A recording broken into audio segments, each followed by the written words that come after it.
Oke, balik lagi bareng Kak Ari di sini ya. Nanti kita akan membahas soal GGL induksi yang sudah materinya kita bahas di video sebelumnya. Nah, kali ini ada salah satu soal ya. Di sini diminta menghitung berapakah kuat arus listrik yang mengalir melalui kumparan. Oke, kita tulis dulu yang diketahui ya. Flux magnetik dilingkupi suatu kumparan berkurang dari 0,5 menjadi 0,1 dalam waktu 5 sekon. Oke, kita tulis V1-nya dulu, itu sama dengan 0,5 Weber, kemudian V2-nya 0,1 Weber. Nah, di sini selang waktunya 5 sekon. Nah, di sini kumparan terdiri atas 200 lilitan, berarti N-nya sama dengan 200 begitu. Nah, kemudian ada lagi nih yang diketahui, hambatan R. Nah, ini sama dengan 4 ohm. Yang ditanyakan I, kuat arus yang mengalir. Nah, kita tahu kalau sesuai hukum Ohm ya, di mana I itu kan rumusnya V per R. Tapi di sini bukan pakai V, tapi pakai epsilon ya. Epsilon tadi GGL induksi dibagi dengan R. Nah, dari sini kita harus mencari dulu epsilonnya. Yang mana epsilon itu kita dapatkan dari rumus epsilon sama dengan min N ya. Di sini pakainya delta karena V-nya atau flux magnetnya dia berupa nilai, yaitu delta V per delta T ya. Jadi min N delta V per delta T. Kita masukkan nilainya, min N-nya adalah jumlah lilitan 200, delta V perubahan dari flux magnet yaitu kalau di sini di atas kita tulis dulu ya. Min N delta V itu adalah V2 dikurangi V1. Jadi biar jelas. Di sini langsung yang bawah delta T. Tidak usah T2 dikurangi T1 karena di sini langsung waktunya 5 sekon. Nah, V2 di situ 0,1, satunya sudah Weber dan dikurangi 0,5 dibagi dengan 5 ya. Nah, di sini nanti akan didapatkan min 200 dikali 0,1 dikurang 0,5 kita dapatkan min 0,4. Nah, ini nanti masih dibagi dengan 5 sehingga nanti akan kita dapatkan ini yang bisa kita cara ini aja ya. 200 dibagi 5 nanti dapatnya 40. Jadi min 40 dikalikan dengan min 0,4 sehingga didapatkan kita pinjam 0,1 ke sini untuk masuk ke sini jadinya 4 dikalikan dengan 4 hasilnya adalah 16 volt. Nah, di sini ada min ya. Min dikali dengan min atau negatif dikali dengan negatif, nanti hasilnya positif. Nah, kalau ini sudah ketemu, maka langsung kita bawa ke rumus tadi, di mana besarnya arus listrik itu adalah epsilon dibagi dengan R. Epsilonnya sudah kita dapatkan ya, di sini 16 satuannya sudah baku dibagi dengan R-nya 4 ini juga sudah baku. Nah, sehingga didapatkan 16 dibagi 4 itu 4. Satuannya juga ini baku yaitu ampere. Nah, begitu. Jadi sangat mudah ya. Kita tinggal mengaplikasikan rumus dari GGL induksi. Oke.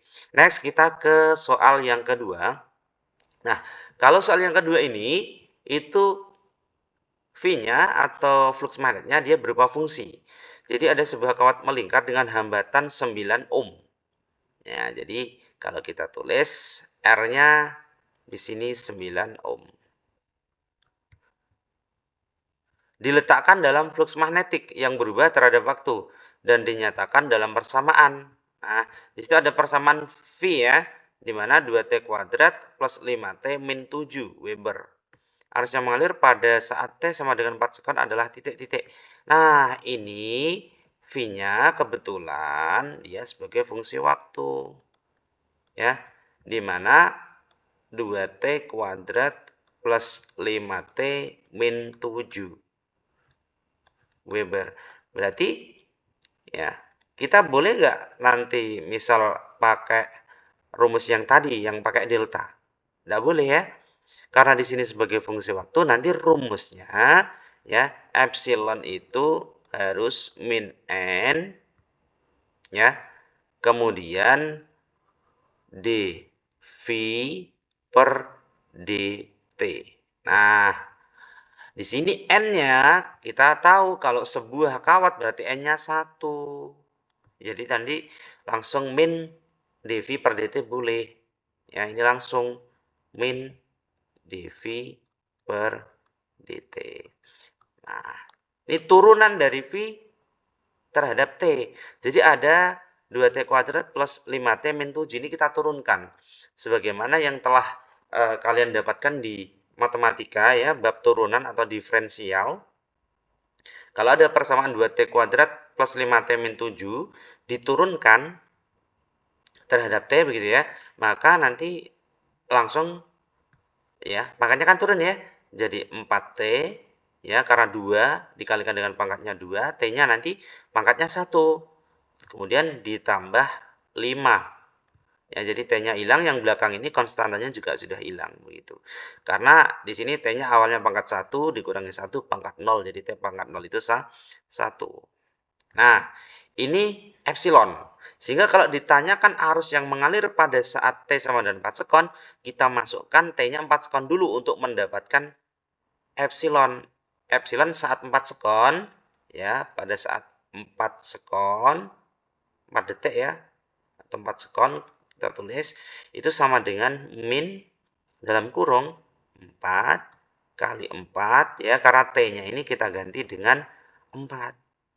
Ya, kalau nanti ditanya arus yang mengalir pada kawat saat t sama dengan 2 sekon, berarti t-nya diganti 2. Kemudian kalau sudah ditambah 5 ya, ini didapatkan min ya, 4 kali 4 16 ditambah 5 21. Nah, begitu. Nah, kalau sudah ya, kalau sudah gimana? Kalau sudah langsung aja kita masukkan ke persamaan. Ya, ini satuannya volt ya. Ke persamaan I itu sama dengan epsilon dibagi dengan R.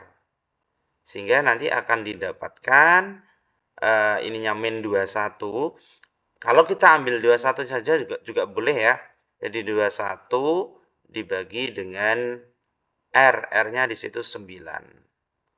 Nah, ini kalau kalian mau pakai desimal boleh. Kalau seperti ini pun juga boleh. Misalkan kita sederhanakan masing-masing kita bagi 3. Jadi didapatkan 7 per 3. Ya.